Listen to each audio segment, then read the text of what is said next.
என்ன கல்யாணம் பண்ணிக்கணும்னா 6 கண்டிஷன் இருக்கு. வேணான்னு சொல்லிடலாமா? சரி, என்ன கண்டிஷன் கேட்போம். கண்டிஷன் நம்பர் 1, நான் எப்படி வேணாலும் ட்ரெஸ் பண்ணுவேன். அத நீ கேட்கவே கூடாது. எனக்கு அந்த ட்ரெஸ் வேணாம், நான் கேட்க மாட்டேன். நான் ஒன்னும் பொண்ணு கிடையாது, உன் ட்ரெஸ் மாட்டிக்கிட்டாலே. நம்பர் 2, ஃப்ரீ டைம்ல அடிக்கடி என்ன பார்க்குக்கு போலாம், பீச்சுக்கு போலான்னு என்ன கூப்பிடவே கூடாது. ரொம்ப சந்தோஷம், எனக்கும் செலவு மிச்சம். நம்பர் 3, நமக்கு குழந்தை பிறந்துச்சுன்னா அந்த குழந்தையும் நீதான் பாத்துக்கணும். சரி, நான் பாத்துக்கிறேன். மேடம், எங்க கலெக்டர் வேலைக்கு போறீங்களா? நம்பர் 4, வீட்டுல நான் சமைக்க மாட்டேன்.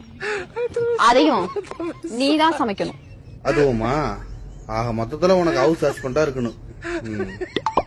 நம்பர் 5, ஃப்ரெண்டுங்களோட நான் எப்ப வேணாலும் வெளியே போவேன். அத நீ கேட்கவே கூடாது. சத்தியமா கேட்க மாட்டேன். கண்டிஷன் நம்பர் 6, கண்ட நேரத்தெல்லாம் என்ன தொடக்கூடாது. எனக்கு எப்ப மூடு வருதோ அப்பதான் தொடணும். இது வேறயா? அதுக்கு நீ பக்கத்திலேயே வராதரான்னு சொல்லிட்டு போ. இந்த கண்டிஷனுக்கெல்லாம் உனக்கு ஓகேனா இந்த அக்ரிமெண்ட்ல ஒரு சைன் போட்டுட்டு என் கழுத்துல தாலி கட்டு. உன் கழுத்துல எதுக்கு கட்டுன? அதுக்கு பதிலா என் கழுத்துல நீ தாலி கட்டிடு. ஏன்னா நீ பேசுறத பார்த்தா அப்படிதான் இருக்கு. நீ புருஷனாவும் நான் உனக்கு பொண்டாட்டியா இருக்கிற மாதிரி.